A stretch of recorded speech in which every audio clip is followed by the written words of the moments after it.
Hi, BHS class of 2024. This morning we're going to go over SpringBoard 1.6, so intention and craft. I've already shown you a couple of times how to get into the National 2021 textbook that we're using and how to use the table of contents. So I am already at activity 1.6, and so let's just go ahead and get started. So let's look at our learning targets and talk about what it is that we are learning and understanding and why. So we are analyzing the setting of a short story, so the where and when, to see how that influences the theme. So theme being the overall message that the author wants you to take away. We're also going to analyze how suspense is built over the course of a story. So what are the details or the language choices that an author makes in order to keep the audience on the edge of their seat? And it might be hints, some foreshadowing, or language that he puts in that make you think a certain way. It might be things that are intentionally left out. And so we'll take a look at that. And then lastly, character development through the course of the story. How do the characters change, and what are the details that show us that change? Now, why does this matter? Why are we looking at this? Because you might not become a writer, but you will be a communicator. No matter what you do in life, you have to communicate. So understanding how the choices you make in an effort to communicate a message will influence your audience. So if you want them to continue listening, maybe you build suspense. If you want them to understand how something changes throughout your story, maybe you'll create and put in details that help do that. All right, so here's what we're going to do. The preview is what I'm reading now. So we're going to read and analyze this short story. So I'm actually going to do some reading in this video so that we can walk through kind of the analysis process together. And then what we're going to do is write another sentence that adds detail and includes lots of information. So we've been working on complex sentences, subordinating clauses, independent and dependent clauses, and how it all comes together to have an effect on its audience. So we're going to create those complex sentences with lots of details. So just looking at the learning strategies, the main strategy we're going to use today is paraphrasing. So after the reading, I am going to ask you to pause, and you're going to do this opening writing prompt that's going to ask you to paraphrase. The Think, Pair, Share will come in our live discussion in our Zoom meetings. All right, so let's take a look at the opening writing prompt. It says, read what happened during the ice storm and respond to the following question. If you were to turn the title, What Happened During the Ice Storm, into a question, notice that it's not. It's just, I'm telling you what happened during the ice storm. But if we put a question mark at the end of that, what would your answer to that question be? Basically, this prompt is asking you to paraphrase what the story says, what the story is about. You're going to tell us in writing what happened during the ice storm. So as we read, it says underline descriptions, so the details that help us visualize, that help us see the setting, see, feel, smell what is all around us in the environment or around the characters in the place where they are, and then help understand who those characters are, how they grow and develop through the course of the story. If there are words that you don't recognize, and you could be following along digitally, or you can be following along in your paper textbook. I do have my paper textbook here in front of me to help me along, and you may want to have yours open as well. So you can circle words you don't know. Of course, you can click on them, and I'll show you a couple times how to do that as we go. All right, so let's talk about the author real quick. Remember, sometimes knowing about the author can help us understand the context or the surroundings of a short story, maybe why he wrote it, or what was happening in the world at the time it was written. So Jim Hayman, who was born in 1940, is an author of short fiction, as well as poetry, novels, and nonfiction. Some of Hayman's best-loved stories are about a group of farm boys whose adventures were inspired by the author's own childhood spent in rural Iowa. Says Hayman, Good stories from the imagination are waiting to be born from the good characters of our experience. Although his farm boy stories are not autobiographical and are not about his life, they do contain details from his own life and the lives of people he knew. So he takes details from his experiences and the people he's interacted with and the places, and then he puts some of those details in the story to give it a feeling of authenticity. In addition to being a prolific writer, Hayden is also a teacher. He has served on the faculty of St. Olaf College in Minnesota and Pacific Lutheran University, and he continues to give lectures and workshops on writing. In case you don't know, PLU is down in Tacoma, so it is local. So here is Mr. Hayden. All right, so we're going to read. I may pause and do some underlining or some defining of words. So let's go ahead with this. When we get to the end, I'm going to have you pause and go back to that writing prompt. So follow along either on your screen, in your paper book, or just listen carefully. What happened during the ice storm? One winter, there was a freezing rain. How beautiful! People said when things outside started to shine with ice. But the freezing rain kept coming. Tree branches glistened like glass, then broke like glass. Ice thickened on the windows until everything outside blurred. Farmers moved their livestock into the barns, and most animals were safe. But not the pheasants. Their eyes froze shut. So I'm going to come in here. I'm going to underline a couple of things. So I know winter is definitely an indication of setting. Now, also, I want to put an underline under some of the details that help me visualize. So shining with ice, that's something that I can see in my mind when something is shining with ice. Tree branches glistening like glass. That is, again, something that I see in my mind. So if you're following along, you might want to underline some of these. Breaking like glass, I can imagine the sound as it breaks. I can imagine it hitting the ground. Everything outside blurred. You couldn't even see through the window because of the ice there. All right, so I'm going to continue on. I'm going to let you mark from this point to the end, but we'll reflect. Some farmers went ice skating down the gravel roads with clubs to harvest the pheasants that sat helplessly in the roadside ditches. The boys went out into the freezing rain to find pheasants too. They saw dark spots along a fence. Pheasants, all right. 5 or 6 of them. The boys slid their feet along slowly, trying not to break the ice that covered the snow. They slid up close to the pheasants. The pheasants pulled their heads down between their wings. They couldn't tell how easy it was to see them huddled there. The boys stood in the icy rain. Their breath came out in puffs, in slow puffs of steam. The pheasants' breath came out in quick little white puffs. Some of them lifted their heads and turned them from side to side, but they were blindfolded with ice and didn't flush. So let's look and see what that means. I don't know what that means, to suddenly fly off. So when a pheasant or a group of pheasants flush, it's when they fly away. So it's as if they have blindfolds over their eyes and they don't see the boys coming, so they don't take off and fly. The boys had not brought clubs or sacks or anything but themselves.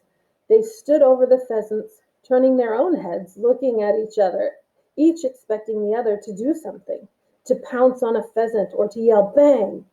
Things around them were shining and dripping with icy rain. The barbed wire fence, the fence posts, the broken stems of grass, even the grass seeds. The grass seeds looked like little yolks inside gelatin whites. So you know what yolks are, like an egg yolk. And the pheasants looked like unborn birds glazed in egg white. Ice was hardening on the boys' caps and coats. Soon they would be covered with ice too.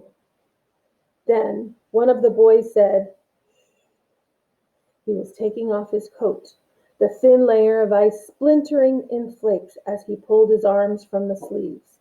But the inside of the coat was dry and warm. He covered 2 of the crouching pheasants with his coat, rounding the back of it over them like a shell. The other boys did the same. They covered all the helpless pheasants, the small gray hens and the larger brown cocks. Now the boys felt the rain soaking through their shirts and freezing. They ran across the slippery fields, unsure of their footing, the ice clinging to their skin as they made their way toward the warm, blurry lights of the house.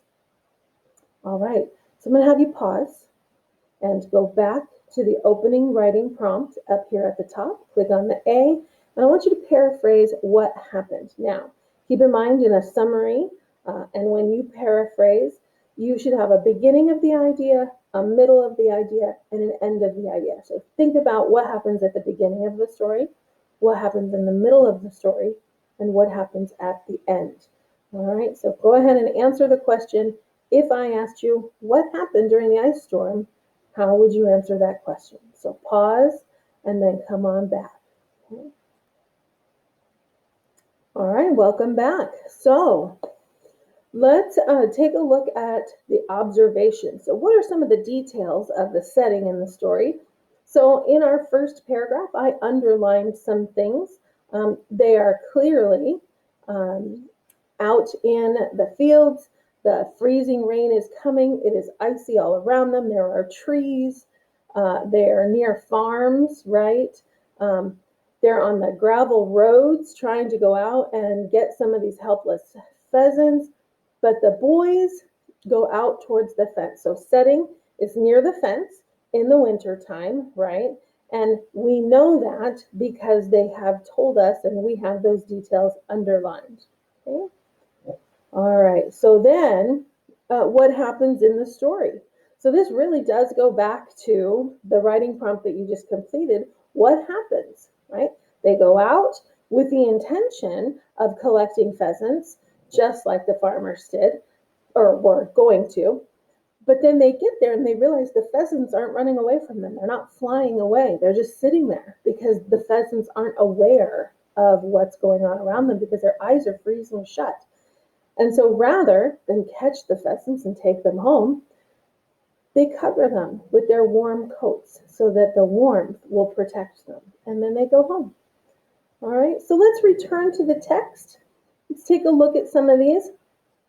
You're going to respond to these as you work through the activity, but let's just take a look at what they are.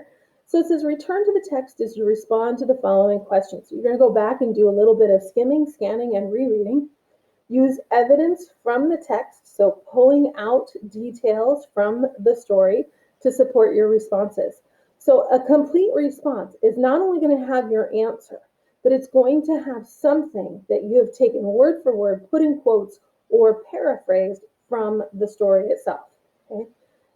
If you have questions about the story, these are things that you can take notes of in the side margins of your paper textbook as you go along, and we can answer them during our in-class or our live sessions. So what are the effects of the freezing rain throughout the first paragraph? So go back and look at that, and then don't just tell me that it's making everything frozen, that the trees are freezing and that these are happening. What is that ice doing in that first paragraph to the environment? Find me words from that first paragraph that you can use to support your answer. Then you're going to reread paragraph 2. Why do the farmers leave their houses? Well, we know it tells us. What sentence from the text supports your response? Why do the boys leave their houses? So find the sentence, put it in quotation marks, to support your answer, right? So just going back to what we reread a few minutes ago, the farmers are going out because they want to catch pheasants, right? They are taking their weapons with them so that they can shoot them or club them and bring them home. They're food for their families. But then it says, why do the boys leave their houses? So I want you to go back and I want you to look at that and figure that out, okay? And then find the sentence that tells us that that's why the farmers left their houses, okay? And number 3, write 2 sentences from the text that support the inference. Remember, inferences are conclusions that the boys' intentions toward the pheasants may differ from those of the farmers. We know what the farmers are going to do. The farmers are the adult men who need to feed their families. The boys, they have a different intention, and we become aware of that partway through. So write 2 sentences from the text, so they came from the story, that help us make the conclusion that the boys are not going to do the same thing as the farmers. But what 2 sentences would support that? How are the beautiful and destructive results of the ice storm reflected in the actions of the farmers and the boys? So we have this setting, right, which is beautiful. It's icy and sparkling and shining, but we have some other things that are happening too. The branches are breaking and shattering like glass and falling. The eyes of the pheasants are freezing over so that they're going to die, right, if somebody doesn't help them. So we have beauty, but we also have destruction. How is this reflective of the characters? We have 2 sets of characters here. We have the farmers and we have the boys. So think about that. Does the setting help communicate the message that one of these groups of people is more destructive and one of these groups of people is less destructive and more peaceful and has more inner beauty? So just thinking about that. We're not making judgment here. So we're not judging the farmers and saying they're bad for doing this, and we're not judging the boys and saying they're better than the farmers. We're simply making an observation. How does the author use this setting to reflect these 2 different actions and these 2 different groups of people? All right, so now working from the text. Reread the first 3 paragraphs of the story and work with a partner. So just do this on your own for now, and then we'll come back to it in our discussions to answer this question. How does a sense of danger to the pheasants gradually build as the story unfolds? So how do we know in the beginning that they're in danger? And how does that danger intensify or build as the story gets to the end? Discuss the cumulative, so the whole thing all together, all these details together in a packet, impact of details. So the cumulative impact of the details expressed through the author's word choice on the overall tone for the pheasants. So tone is how an author or a speaker feels about a subject. Okay? Mood is how the reader feels about the subject. So the tone, what they're asking you here is, how do all these details work together to create our understanding of how the author views the pheasants? Does he like the pheasants? Does he worry about them? Does he dislike them? Does he think that they should be used for food? Does he think they should be protected from the ice? How does the author feel? And how do those details work together to create that understanding? All right, and so just wrapping it up in a sentence. Okay, how are we going to wrap all this up in one sentence? But let's look at this. Write multiple sentences that tell why readers might become more and more nervous about what will happen to the pheasants. You can use the following sentence frame to help you write each of your sentences. So you can start with the sense of danger to the pheasants gradually builds because of. Tell me, what are those words and details and phrases, or what are those actions and plot elements that you see unfolding that helps us understand that the danger to them is building and getting more intense? After you've written those sentences, short sentences, but you've filled in that blank 3 or 4 times with individual words and phrases, now take the lessons that we've learned over the past few activities and put them together by creating a complex sentence. Take those details, and instead of having 3 or 4 short sentences that all use the same beginning, how can we take that and put it into one long sentence? So it tells you to use parallel structure. If you don't know what that means, it means that things have to match. So if I have all nouns, they need to all be nouns. If I have all past tense verbs, they have to all be past tense verbs. So let me give you an example. If I said, Johnny went skating, running in the park, and ate breakfast. One of those things doesn't match the rest. He went running, skating, and he ate. But Eating is matching the other two, okay? So we want our details to match in their structure. They're all the same word part, or they're all the same verb tense, that kind of matching, okay? So using parallel structure, make your details match, and then write the complex sentence. We're going to discuss this appreciating the author's craft in our live session, so I'm not going to go over that right now. But you are going to do this one last piece, check your understanding, state your analysis. Analysis really means, what is your understanding after you broke it apart and looked at the individual pieces? What's your understanding of the author's craft by completing the following sentence frame? So you're really filling in the blank again. Hanan, who is the author, shows how the boys developed empathy for the pheasants by. So you are going to copy that part into your text box, click on the A, put it in there, and then finish the sentence by telling me how the author helps us see that the boys care and feel empathy for the pheasants. And then we will come back to this and discuss it in our live session. Hopefully we'll have a lot of time. That's a lot for us to do. But if you come prepared and you have your notes, we can have a really thorough and deep discussion. And by the time you are finished and we have had our discussion, let's go back to our learning targets, we should understand how the setting, the environment, influences the message the author wants us to understand about empathy and about the boys and the farmers and how they're different. We will have looked at how the suspense and the feeling of danger for the pheasants builds over the course of the story.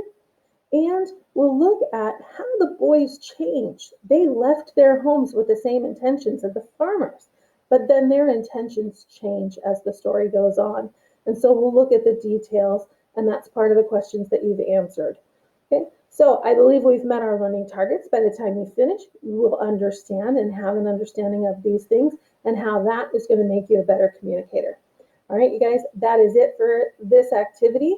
Please go back and finish up answering those questions. Make sure you click save with each one. All right, we'll see you soon.